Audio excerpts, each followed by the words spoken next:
When I got a call saying that they were making this show that was set 200 years before Game of Thrones, I was really interested.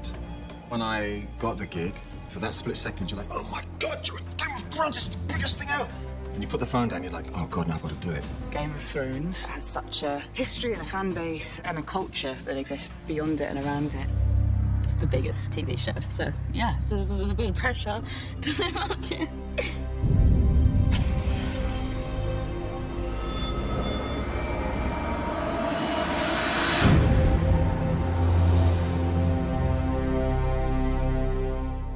How do we make Thrones but not Thrones? What's good about Thrones? What worked in Thrones? What didn't? What do we want to better? How do we want to evolve the style?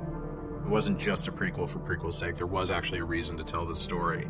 The Targaryens are the fascinating dynasty that we don't really know much about from the original books because at that point they've all died out.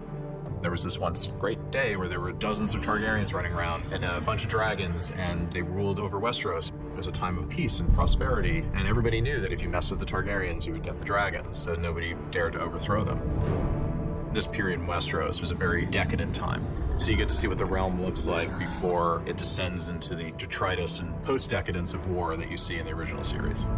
So I was fascinated in going back to that time and seeing the Targaryens at their height and learning what it was that Daenerys lost in trying to win back throughout the story.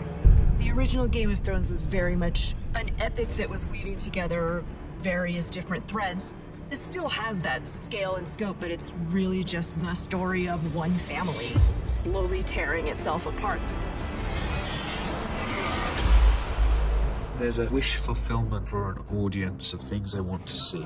We're not here to not give it to them. We're here to give them the thing that they want, just not in the way that they're expecting. We're not trying to rehash the past. We're trying to find something fresh and exciting. We wanted to very much embrace the feel and the world of Game of Thrones, but we had the flexibility to enlarge and enhance. But there was this very strong feeling that we wanted the audience to feel they're in the same show. The first time I walked on set where King's Landing's been built, I feel like no one told them that that isn't how films are made now, that you don't have to build the whole castle. But no, it's all there and it's all in the right place. You read the script at home and you imagine the scene, and then when you come in, it's always twice the size you imagined it. You walk around these sets that look like ancient monuments and buildings with massive statues, or you can be on these amazing locations. You cannot believe that this is on the Earth somewhere this extraordinary. The other serial Game of Thrones was absolutely brilliant, and the costume was brilliant. So it was not a question of doing better. It was just a question of doing something beautiful. We had said to ourselves, we're going to put our horns in on season 1. We're going to start in a more grounded, more intimate way. But even with our horns pulled in, it was just big. One of the many beautiful things that George did with his creation of Westeros is it really feels three-dimensional and fully realized, and that there's thousands of years of history, and you can get lost in a good way in the world of Westeros. For me, the best fiction, the best drama is about characters. House of the Dragon is a story about very flawed human beings, capable of love and hate, capable of doing good things, capable of doing monstrous things.